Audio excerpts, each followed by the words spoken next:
अच्छा था। फिर से हम 8th क्लास का जो लेसन नंबर है 3, वो लेसन का नाम है मेरा देश मेरी माँ। इस पाठ का सारांश क्या है उसके बारे में यहाँ पर विचार करेंगे। लेकिन इस पाठ में जो पाठ का आशय है या पाठ का विचार है वो विचार समाप्त हो गई है। लेकिन आगे इस पाठ में अभी क्या है उसके बारे में यहाँ पर विचार करेंगे।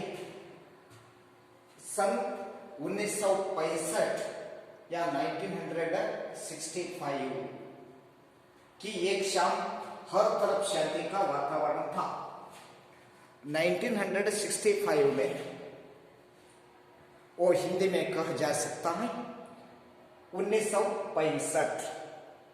1965 ईस्वी में शाम की समय था।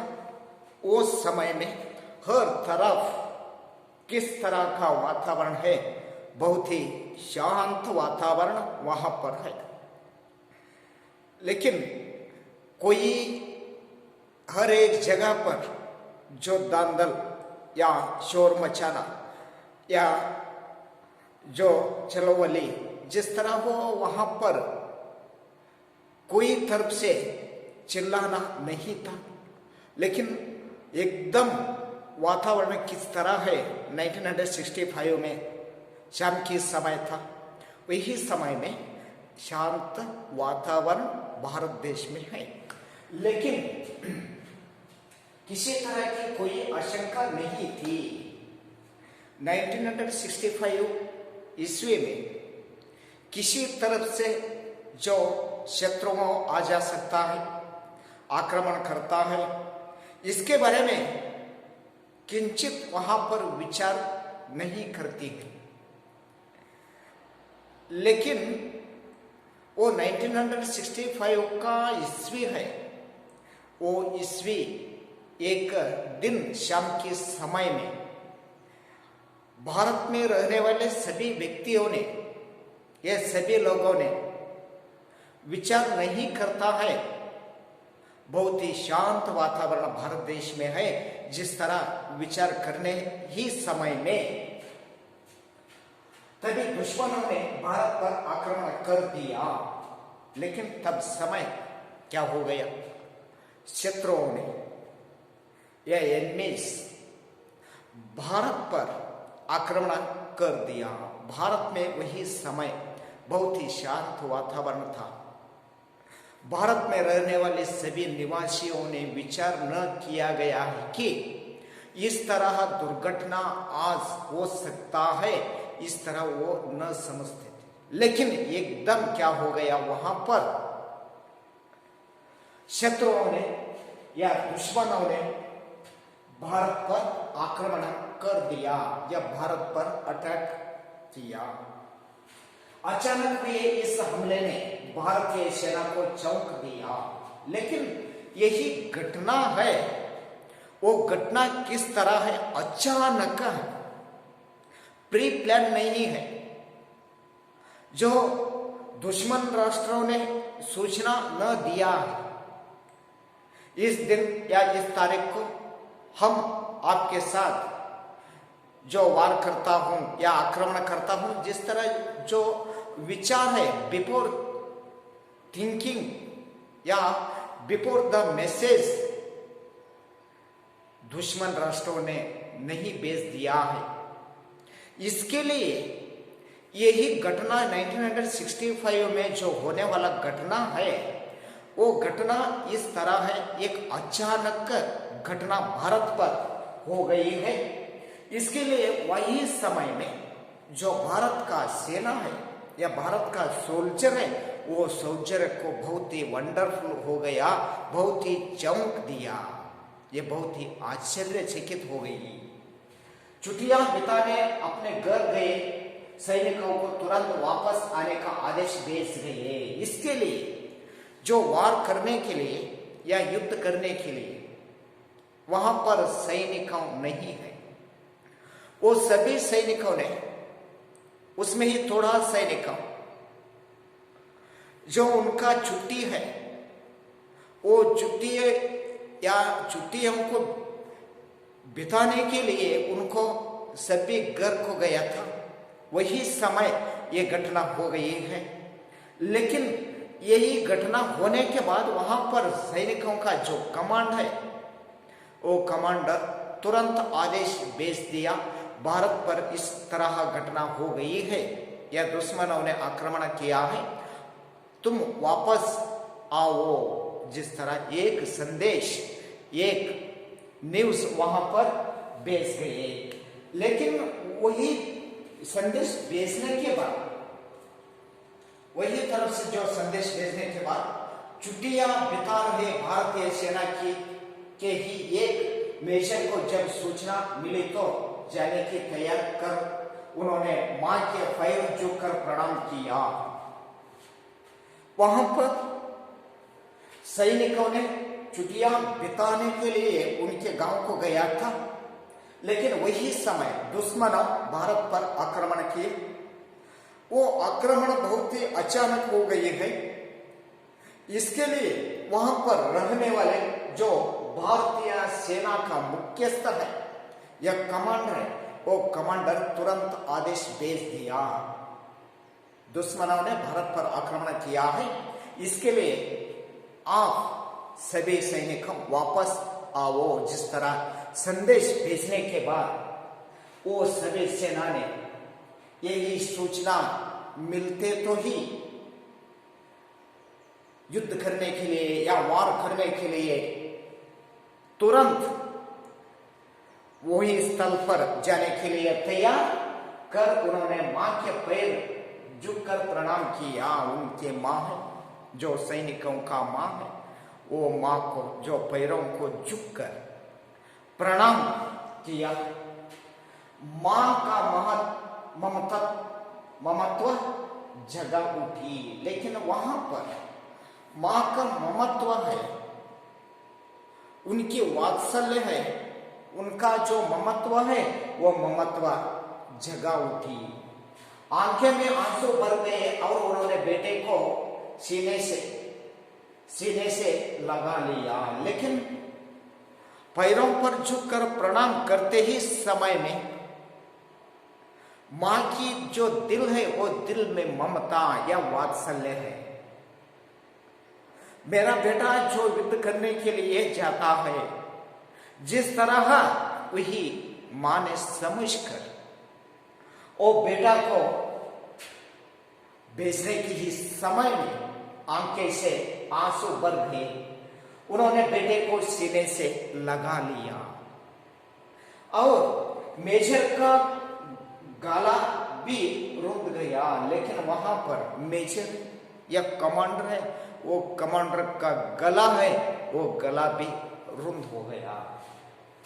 पर तुरंत ही मातृभूमि का स्मरण हो आया। लेकिन वही समय वो सैनिकों या कमांडर की मन किसकी ओर जाता है? यह भारत देश बड़ा है, भारत मां ने बहुत ही बड़ा है, जिसके लिए ये मां की छोड़कर वो बड़ा मां रक्षणा करना ही हमारा कर्तव्य है। जिस तरह समझकर पर तुरंत ही मातृभूमि का स्मरण हो गया। लेकिन यही मातृभूमि है, ये मातृभूमि का रक्षणा करना हमारा कर्तव्य है, जिसके लिए ये सभी सैनिकों ने मातृभूमि को रक्षणा करने का जो कर्तव्य है वो कर्तव्य निभाने के लिए वापस जाता। युद्ध भूमि को जाते हुए पुत्र के सिर पर हाथ रखकर आशीर्वाद देते हुए मां ने कहा, घर छोड़कर जाने के समय में उनकी मां को जो पैरों को झुकाकर प्रणाम करते हुए इस समय में मां रोती है और सीने से लगाती है। उसके बाद जो भेजने की समय आ गया, युद्ध भूमि को जाते हुए पुत्र कहाँ जाते हैं? युद्ध भूमि को वार करने के लिए, युद्ध करने के लिए चल रही है। यही समय में पुत्र के सिर पर हाथ रख, उनका पुत्र है, वो पुत्र के सिर है, वो सिर पर हाथ रखकर आशीर्वाद देते हुए मां ने कहा, आशीर्वाद करती है। वो आशीर्वाद करने ही समय में मां ने कहता है, बेटे इस समय राष्ट्र रक्षा ही प्रत्येक भारतीय का सबसे बड़ा कर्तव्य है। देखिए मां का बात किस तरह है। इस समय में देश या मातृभूमि का रक्षण या रक्षा करना ही हर एक भारतीय का बड़ा कर्तव्य है। लेकिन आप ही सैनिक, इसके लिए बेटे इस समय राष्ट्र रक्षा ही प्रत्येक भारतीय का सबसे बड़े कर्तव्य है।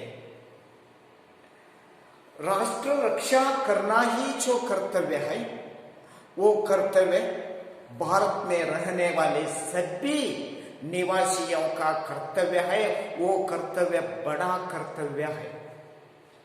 जाओ और दृढ़ता से अपने कर्तव्य का पालन करो। जाओ बेटा, बहुत ही दृढ़ता की भावना से अपना कर्तव्य है, वो कर्तव्य को पालना करो।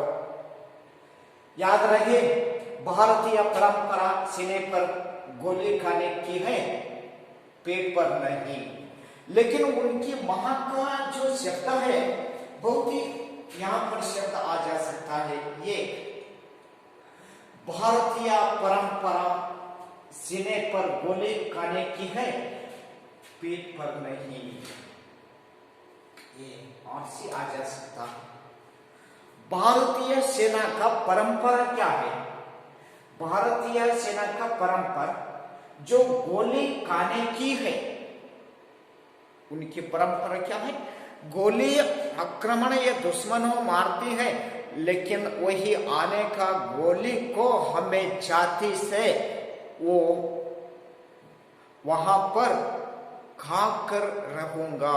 जिस तरह इनका स्थैर्य रहना ही आवश्यकता है, लेकिन पीठ पर नहीं, वहां पर पीठ पर नहीं।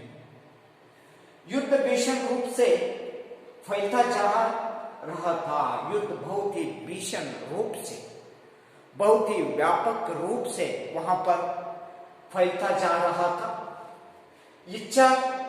इच्छोगिल नहर का मोर्चा भारतीय सेना के लिए चुनौती की दीवार बना खड़ा था। लेकिन वही समय में इच्छोगिल नहर का मोर्चा भारतीय सेना के लिए चुनौती की दीवार बना खड़ा था। वहां पर एक प्रश्न उठता है, इस अभेद्य दीवार को तोड़ने की जिम्मेदारी कौन निभाएगा? लेकिन वहां पर एक दीवार बनता है, वो दीवार तोड़ने का काम है, बहुत ही मुश्किल का काम है। वो प्रश्न उठता है, इस अभेद्य दीवार, वो दीवार किस तरह है? भेद्य नहीं है, अभेद्य दीवार है। वो भेद करना ही या बात करना ही बहुत ही मुश्किल काम है, लेकिन आसान से वो काम नहीं हो जा सकता है। को तोड़ने की जिम्मेदारी कौन निभाएगा? ये अभेद्य दीवार है, वो अभेद्य दीवारों का तोड़ने का जो जिम्मेदारी है, रिस्पॉन्सिबिलिटी है, वो रिस्पॉन्सिबिलिटी जो कौन निभाएगा? जिस तरह वहां पर एक प्रश्न उठता है, वही प्रश्न उठने के बाद लेकिन कार्य आसान नहीं था। इस तरह प्रश्न वहां पर उठने के लिए क्या कारण है? वो कार्य आसान नहीं है, बहुत ही कठिन है। वो काम करने के लिए बहुत ही डिफिकल्ट है, जिसके लिए सीधे मौके का साथ जूझना था। वहां पर अभेद्य दीवार है, वो तोड़ने के समय में एक सेकंड पर सेकंड जागरूक रहना ही बहुत आवश्यकता है। लेकिन एक सेकंड उनका जो मन है, उनका विचार है, वो विचार दूसरे तरफ से जाने के बाद सीधा वो व्यक्ति कहा जाती है, सीधा मौके के साथ जूझना था। डेफिनेटली वो व्यक्तियों ने मर जाता है। पर वीर कभी मौते के भय से रुके हैं, लेकिन वहां पर रहने जो वीर सैनिक है मौते के भय से न रुकती हैं।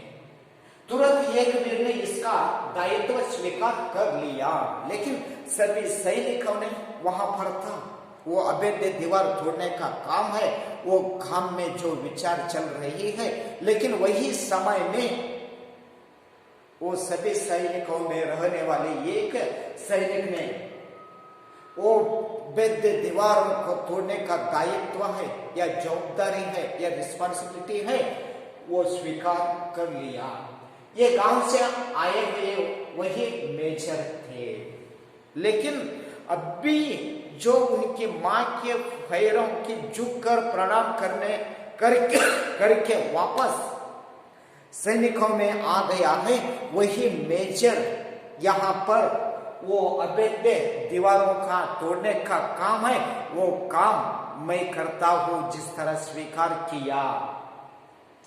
उनके मौते की परवाह के बिना मेजर ने मोर्चा संभाल लिया, लेकिन मौते के विचार उनके मन में नहीं है। केवल उनका मन में विचार क्या है, उनकी सेना है, वो सेना ही या मोर्चा संभालना का जो कार्य है वो यह काम है, वो काम इनके मन में है, लेकिन उनके अलावा कोई दूसरे विचार उनके मन में नहीं है। वे धीरे धीरे आगे बढ़ने लगे। मेजर ने बहुत ही धीरे धीरे बहुत ही गंभीर स्वरूप के साथ वो अवैध दीवारों को जो भेदने के लिए वहां पर बढ़ने लगी। दिल दहलाने वाली गोलियों का शोर कानून के पर्दे को फाड़ने की कोशिश कर रहा था, लेकिन वही समय में दुश्मनों ने जो गोलीबार करने के लिए प्रारंभ किया, गोली चलाने के लिए काम है, वो काम प्रारंभ कर दिया है।